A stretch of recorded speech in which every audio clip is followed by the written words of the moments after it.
네, 크롱님들 반갑습니다. 박종환 작가입니다. 현재 암호화폐 시장은 유동성 환경이 점진적으로 개선이 되고 있고 뱅가드의 정책 전환이라는 핵심 이슈로 인해서 유의미한 반등세를 보였습니다. 과연 이러한 호재들에 의해서 주요 변곡점을 넘어섰는지, 그리고 상승 랠리를 계속해서 이어가기 위한 가장 중요한 조건은 무엇인지 살펴보겠습니다. 네, 오늘 영상이 도움이 되셨다면 구독, 좋아요, 댓글, 알림 설정 정중히 부탁드리겠습니다. 네, 그러면 거시경제 이슈부터 한번 살펴보겠습니다. 현재 시장은 새로운 이슈가 점차 희석되면은 또 새로운 이슈가 나타나는 양상을 보이고 있는데요. 전반적으로 미국의 거시경제 환경이 회복되는 국면들을 보이니까 이번에는 일본이 금리 인상을 할 수 있다, 이렇게 발언을 하면서 글로벌 자산 시장이 전반적으로 압박을 받았습니다. 그래서 월요일과 화요일에는 뉴욕 증시 3대 주가 지수도 하락으로 마감을 했는데요. 다시 상승으로 반등을 하고 있는 모습을 확인할 수 있습니다. 뉴욕 증시 같은 경우는 엔비디아, 마이크로소프트 같은 AI 관련주들이 시장을 떠받치는 움직임을 보였습니다. 그리고 대규모 개인정보 유출 사고가 터진 쿠팡도 급락 하루 만에 다시 강보합으로 마감을 했는데요. 비트코인은 하루 사이에 무려 7% 이상 상승세를 보였습니다. 자, 이런 움직임이 나오는 기조에는 우선적으로 금리 인하와 통화정책 완화에 대한 부분들이 있는데요. 그 중심에는 새로운 연준 의장이 누가 될 것인가, 이 부분들도 중요한 몫을 차지하고 있습니다. 트럼프 대통령은 어제 캐비넷의 백악관 국가경제위원회 위원장을 연준의 유력 차기 의장 후보로 직접 소개했습니다. 그리고 현재 폴리마켓에서도 캐비넷의 재지명 가능성에 대해서 80%를 넘어선 상황입니다.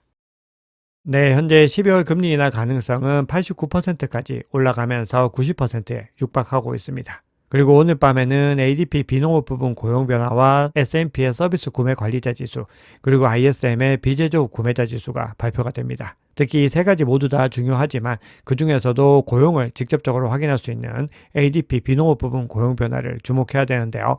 이 수치들이 모두 다 11월 수치이기 때문에 셧다운 이후 상황을 반영하고 있다는 점에서 중요하게 시장에 작용할 수 있습니다. 그리고 이 수치들이 연준의 금리 결정에도 참고 자료로서 활용이 될 수 있습니다.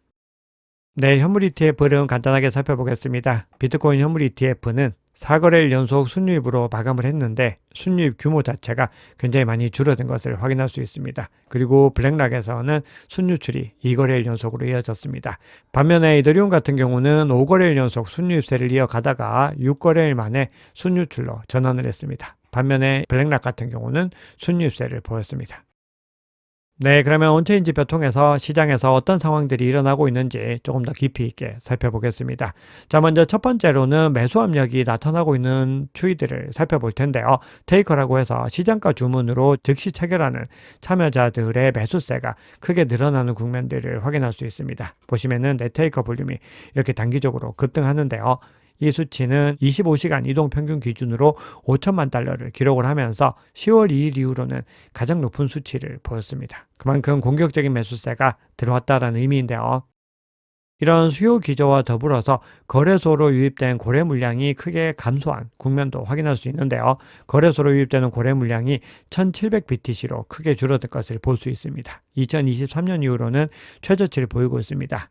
과거의 추이를 한번 살펴봤을 때는 이 수치 자체가 5천을 넘어서 6천에서 7천 정도까지 기록을 했을 때 정점을 찍었던 시그널을 확인할 수 있는데, 현재 1700까지 내려갔다는 것은 고래들의 이 매도 압력 자체가 굉장히 많이 줄어들었다라는 점에서 공급 측의 부담이 완화되고 수급 구조 측면에서 바닥 형성 과정의 신호로서 볼 수 있습니다. 과거 패턴에서는 이렇게 낮은 수준으로 내려간 이후에 다시 가격이 반등세를 보이는 것들을 확인할 수 있기 때문에 현재 수요가 늘어나고 있고 공급 구조 자체가 많이 줄어들고 있다는 부분들에서는 일단 긍정적인 신호로 볼 수 있습니다.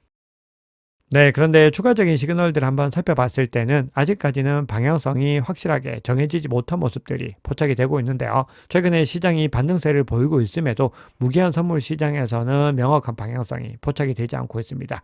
롱포지션이 지불하는 시간당 펀딩비가 현재 시간당 72,000달러로 새로운 최저치를 기록을 하고 있습니다. 7월 중순 정점 대비로는 87% 정도 감소한 수준입니다. 즉 결론적으로 롱과 숏 포지션이 균형 잡힌 상태를 보이고 있고 시장 방향성에 대해서 트레이더들의 확신이 부족한 상태이다, 이렇게 볼 수 있습니다. 그래서 방향성이 더 명확해지고 대규모 흐름이 나타나기 위해서는 현물 수급이 어떻게 되는지가 중요합니다. 자, 그런데 USDT의 유동성도 약화되는 국면들을 보이면서 전체적으로 시장이 반등하고 있지만 그 근간에서 더 힘을 낼 수 있는 그 요소들은 주춤하는 모습들을 보이고 있습니다. 11월 말에 들어서면서 USDT를 통해서 유입되는 달러 유동성이 크게 줄어드는 국면들을 확인할 수 있는데요. 스테이블 코인 전체 시가총액은 여전히 높은 수준을 유지하고 있지만 30일 기준 시가총액 변화량이 17억 달러에서 13억 달러 수준으로 줄어든 것을 확인할 수 있습니다. 자, 그래서 결론적으로는 신규 자금의 공급 약화로 볼 수 있고 더 높은 상승세를 이어가기 위해서는 유동성의 강한 유입이 필요한 상황이다. 이렇게 결론을 내려볼 수 있는데요. 자, 그럼에도 시장이 크게 반등한 요인들과 이 지속성에 대한 부분들을 조금 더 중장기적인 관점으로 우리가 고민해 볼 필요가 있다라고 생각을 하는데요. 가격이 단기간에 급등한 이유는 뱅가드의 정책 전환이 가장 중요한 트리거가 됐다. 이렇게 시장에서는 해석을 하고 있습니다. 뱅가드는 블랙락에 이어서 글로벌 2위 자산 운용사이고 블랙락과 1위를 다투는 굉장히 이 자산 시장의 가장 큰 공룡이라고 볼 수 있는데 그동안에 암호화폐 현물 ETF 거래를 거부를 해왔습니다. 암호화폐에 대해서 부정적인 기조를 대놓고 드러내고 있었는데 이번에 정책을 바꾸면서 ETF를 거래할 수 있도록 했습니다. 그래서 뱅가드의 5천만 명 이상의 투자자들에게 디지털 자산 투자 접근을 개방했다. 이런 측면에서 굉장히 중요한 시사점을 주고 있는데요. 여기에 대해서는 단기적인 반등도 중요하지만 사실 이번 정책 변화가 단기적인 이벤트로 그치기는 어렵습니다. 왜냐하면 뱅가드 자산의 0.5%만 유입이 되어도 550억 달러 규모의 유입이 일어날 수 있는 부분들인데 이 수치는 2024년 ETF 1년 누적 유입량 자체를 넘어서는 규모로 볼 수 있습니다. 그만큼 뱅가드가 들어왔다는 것은 블랙락과 함께 이 시장을 이끌 수 있는 중요한 트리거로 볼 수 있고 이 호재로 인해서 상승한 부분들을 일정 부분 반납할 수 있지만 그럼에도 중장기적으로는 굉장히 중요한 호재다 이렇게 보고 있습니다. 자, 그래서 시장에서 이 소식이 전해지면서 코인베이스 프리미엄 지표가 음수 영역으로 다시 진입했다가 강하게 반등을 하는 모습을 보이고 있습니다. 그리고 한 달 동안의 흐름을 봤을 때 가장 높은 수준으로 올라선 것을 볼 수 있습니다. 그리고 뒤에서 바이낸스 CBD 지표 한번 살펴보겠지만 전체적인 반등세 자체를 미국발 수요가 이끌고 있는 것도 확인할 수 있습니다. 네, 그럼 알트코인 움직임도 한번 살펴보겠습니다. 지금 알트코인이 그동안의 회복 국면에서 머물고 있다가 다시 워밍업 단계로 진입하는 것을 스위스 블록에서 제공하는 알트코인 벡터 지표를 통해서 확인할 수 있는데요. 이렇게 워밍업 구간으로 진입을 했다는 것은 점진적으로 랠리가 나타날 수 있는 시그널로 볼 수 있고 이 구간 브레이크아웃 존까지 진입을 한다라고 했을 때는 더 본격적인 상승 랠리가 이어질 수 있습니다. 자, 하지만 여기에는 하나의 단서가 달리고 전제 조건이 있는데요. 비트코인이 중요한 변곡점을 넘어서야 되는데 그 구간을 넘어서지 못했을 때에는 다시 이 힘 자체가 약해질 수 있다는 부분들이 중요합니다. 그래서 뒤에서 차트 관점 한번 살펴보시면서 중요한 변곡점을 넘어섰는지 여부들 점검해 보겠습니다. 자, 알트코인이 더 본격적으로 움직이기 위해서는 이더리움이 힘을 내야 되는 부분들이 중요한데요. 현재 이더리움의 레버리지 비율이 높아졌다라는 것을 근거로 해서 뭔가 위험 시그널이 뜨고 있다. 이런 의견들도 있는데 전체적으로 더 장기적인 기조로 봤을 때는 이더리움의 거래소 공급 비율 자체가 계속해서 하락 추세를 이어가고 있고 다시 이 구간에서 반등을 했지만 다시 가파르게 급락을 하고 있기 때문에 전체적으로 바이낸스를 중심으로 해서 거래소 보유량 자체가 줄어들고 있는 것이고 결국 투자자들이 이더리움을 거래소 밖으로 이동시키면서 매도 압력이 줄어들고 있다는 것을 의미합니다. 자, 이런 구조에서 만약에 유동성과 수요가 유입된다고 했을 때는 가격이 더 빠르게 움직일 수 있습니다. 네, 그러면 시장의 중요한 이슈들, 핵심 포인트들 한번 짚어보겠습니다. 자, 먼저 미국의 SEC 위원장입니다. 폴 애킨스가 임명된 이후에 계속해서 암호화폐를 혁신하기 위한 여러 가지 노력들을 하고 있습니다. 결국 우리가 과연 SEC 위원장이 바뀌면 암호화폐에 대한 기조가 바뀔 수 있을까? 이 부분들에 대한 의구심이 있었지만 폴 애킨스가 계속해서 증명해내고 있습니다. 그리고 이런 기조들이 아직까지는 유동성 이슈와 맞물리지 못해서 시장에 큰 어떤 호재로서 작용하지 못하고 있지만 환경 자체가 전반적으로 바뀔 때는 시장의 반등 트리거로서 작용을 할 수 있습니다. SEC는 암호화폐 기업 지원을 위한 혁신 면제 제도를 내년 1월부터 시행을 하게 됩니다. 규제 완화와 산업 성장을 더 가속화하겠다는 의지로 볼 수 있습니다. 거기다가 러시아 중앙은행도 암호화폐 규제 완화를 추진을 하면서 특히 해외 결제와 국가 자원의 실사용성 확대 가능성을 언급하고 있습니다. 그리고 최근에 스트래티지의 매도에 대한 부분들, 마이크 세일러가 이번 주에 올린 셀러 트래커 차트에서 코멘트로 계속해서 주황색 점을 찍고 있었는데 녹색 점을 찍으면 어떨까요? 라고 언급을 하면서 시장에서는 스트래티지의 매도를 암시하는 것이다. 이런 불안감들이 강화되고 있는데요. 스트래티지는 향후에 비트코인 대출 옵션을 검토하고 있다. 이렇게 밝히면서 비트코인을 금융 시스템의 담보 자산으로 인정하는 금융 모델 확장을 선언을 하고 있습니다. 결론적으로 규제 완화와 국가 채택, 담보 자산화 같은 이런 기조들은 다음 상승장을 위한 구조적 채택을 더 강화할 수 있습니다. 네, 추가적으로 3가지 정도 기사만 더 살펴보겠습니다.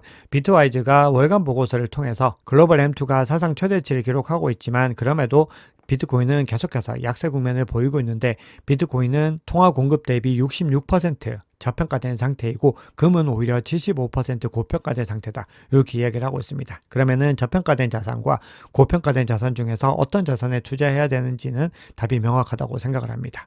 네, 그리고 크립토 브리핑이 코인글래스 데이터를 인용을 해서 비트코인이 96.9K를 돌파했을 경우에 96억 달러 규모의 숏 포지션이 강제 청산되면서 숏 스퀴즈에 의해서 강하게 상승이 가능하다. 또 이렇게 언급을 하고 있습니다. 자, 그리고 현재 알트코인 현물 ETF가 계속해서 승인이 되고 있는데요. 솔라나와 XRP가 흥행에 성공을 하면서 알트코인 ETF에 대한 어떤 기대감을 높이고 있습니다. 그 중에서도 XRP 현물 ETF가 미국 기관 수요가 가장 많이 들어오고 있는 ETF로 기록이 되고 있습니다. 자, 그런 가운데 그레이스케일의 체인링크 현물 ETF가 상장이 됐습니다. 결론적으로 유동성 확대와 파생시장의 숏 과열, 그리고 숏 스퀴즈에 대한 기대감들, 그리고 현물 ETF 시장 확장이 시장의 구조적인 랠리 환경을 탄탄하게 형성을 하고 있습니다. 결론적으로 오늘 전해드린 뉴스들은 단기적으로도 변동성이 다가오고 있고 중장기적인 관점에서는 시장을 긍정적으로 볼 수밖에 없는 이유를 확인할 수 있습니다. 네, 그러면 바이낸스 CBD 지표와 차트 살펴보고 오늘 영상 마무리를 해볼 텐데요. 바이낸스 CBD 상으로 현재 가격이 상승하는 구간에서 매도벽이 빠르게 급조되는 것을 볼 수 있는데 그 규모 자체는 크지 않습니다. 거기다가 가격 상단으로 매도벽 자체가 95K 하단까지는 타이트하게 형성이 되어 있지 않은 것을 볼 수 있습니다. 자, 그런 가운데서 고래들의 움직임은 전반적으로 주춤한 모습을 보였는데요. 가장 큰 규모의 갈색 고래도 매도세를 이어갔고 전체적인 바이낸스 주체들이 매도에 더 힘을 내고 있는 것을 볼 수 있습니다. 그렇기 때문에 이번 반등이 코인베이스를 중심으로 한 미국 수요에서 비롯되었다라는 것을 확인할 수 있습니다. 네, 오늘 시황은 제가 개인적인 사정으로 조금 일찍 촬영을 하고 있는데요. 촬영 시점 기준으로는 비트코인 가격이 92K 부근에 근접하고 있었는데 지금 현재 시점에서는 91K 초반대까지 가격이 내려가고 있습니다. 자, 그런데 이 상황들을 설명할 수 있는 가장 중요한 부분들은 추세 전환에 대한 부분으로 볼 수 있습니다. 저는 개인적으로 기술적인 분석에서 추세 분석을 가장 중요하다고 생각을 하는데요. 22평선을 넘어서는 것이 단기적으로 중요하다고 강조를 드렸는데 현재 22평선을 탈환하는데 연이어서 실패하는 것을 볼 수 있습니다. 계속해서 문을 두드리고 있지만 아직까지 넘어서지 못했고 결국은 이 구간을 넘어서지 못하면서 다시 매도세가 나오면서 가격이 빠지는 것을 볼 수 있습니다. 그래서 1차적으로 으로는 단기적인 흐름을 결정할 수 있는 가장 중요한 이평선인 22평선을 넘어가야 되고 그 다음으로 우리가 현재 구간에서 만약에 추가적인 조정을 받더라도 또 지켜내야 되는 부분은 30일 기준으로 평균 매입 단가가 90.5K에 형성이 되어 있는데 그 구간을 지켜내야 됩니다. 즉 현재 시점에서 힘을 더 얻기 위해서는 일단 90K 상단을 지켜내야 된다는 의미로 볼 수 있죠. 자, 다음으로 22평선을 넘어서고 나서는 연초 시가가 위치하고 있는 93.5에서 94K 구간을 넘어서는 것이 추세 전환에서 또 중요한 포인트로 볼 수 있습니다. 이 구간을 넘어선다라고 했을 때는 매물대가 많이 밀집이 되어 있기도 하지만 심리적으로 또 중요한 구간으로 볼 수 있습니다. 자, 그러면 94K 정도 부근까지 넘어서면은 일단 하락 추세가 진정된다라고 본다면은 더 본격적인 반등세를 위해서는 늘 강조드리는 400과 365이평선 그리고 단기 보유자 실현 가격까지 넘어서야 됩니다. 현재 52평선이 402평선과 맞닿았기 때문에 여기서 데드크로스가 포착이 됐을 때는 또 추가적인 조정 가능성도 염두에 두고 계셔야 되는 거죠. RSI도 아직까지는 중립 구간인 50을 넘어서지 못했고 MACD는 골든크로스 이후로 강세 국면을 이어가고 있습니다. 그래서 결론적으로는 중요한 변곡점을 넘어서지 못했고 중요한 변곡점을 넘어선 이후에 지지를 받고 다시 반등을 했을 때 우리가 더 본격적인 상승 랠리가 이어질 수 있구나. 이 부분들을 확인할 수 있습니다. 그래서 아직까지는 단기 방향성이 명확하게 정해지지 못한 가운데서 중장기적으로는 강세에 더 무게감이 실리는 구조로서 볼 수 있습니다. 네, 오늘 준비한 얘기는 여기까지입니다. 여러분 오늘 영상이 도움이 되셨다면 구독, 좋아요, 댓글, 알림 설정 정중히 부탁드리겠습니다. 지금까지 박 작가였습니다. 감사합니다.